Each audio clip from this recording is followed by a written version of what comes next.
রাজধানীতে পাওয়া যাচ্ছে চট্টগ্রামের ঐতিহ্যবাহী মেজবানি খাবার। নগরবাসী মেজবানির স্বাদ নিতে পারবে বসুন্ধরা আবাসিক এলাকার পাশেই মেজবান বাড়ি রেস্তোরাঁয়। বিক্রেতারা বলছেন, ভিন্ন পরিবেশে নগরবাসীকে ঐতিহ্যবাহী এই খাবারের স্বাদ দিতেই তাদের এই আয়োজন। নয়ন আদিত্যের রিপোর্ট।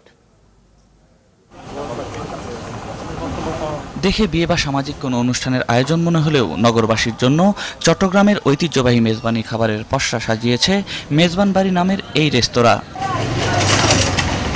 বাড়িধারার উল্টো দিকে বসুন্ধরা আবাসিক এলাকার প্রবেশ মুখে গ্রাম বাংলার চিরচেনা রীতি, খোলা পরিবেশে রান্না আর পরিবেশন। 8-10টা রেস্তোরাঁর মতো ইন্টেরিয়রে নেই চমক, তবে খাদ্যরসিকদের মেজবানি খাবারের স্বাদ দিতে চেষ্টার কমতিও নেই। আমরা চাই আসলে মেজবান ভোজি যারা আছেন, যারা মেজবানি ফুড পছন্দ করেন, যারা ঢাকাতে বসে মেজবানি ফুডটাকে মিস করেন, তাদের ঘর দুয়ারে মেজবানি ফুডটা পৌঁছায় দেওয়া। সাধারণ যে সমস্ত ক্রেতারা আছেন ওনারা আমাদের খাবার খেয়ে খুবই হ্যাপি এবং ওনারা আমাদেরকে ফিডব্যাক জানাচ্ছেন সবাই ফোনে বা আমাদের ফেসবুক পেজে বা আমাদের মেসেজ করে যে তারা এবং দে আর ফ্রিকোয়েন্ট।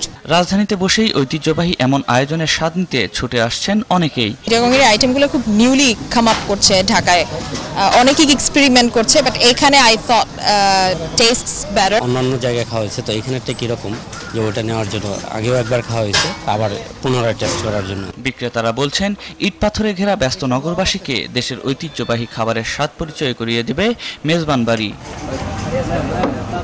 নয়ন আদিত্য, ৭১, ঢাকা।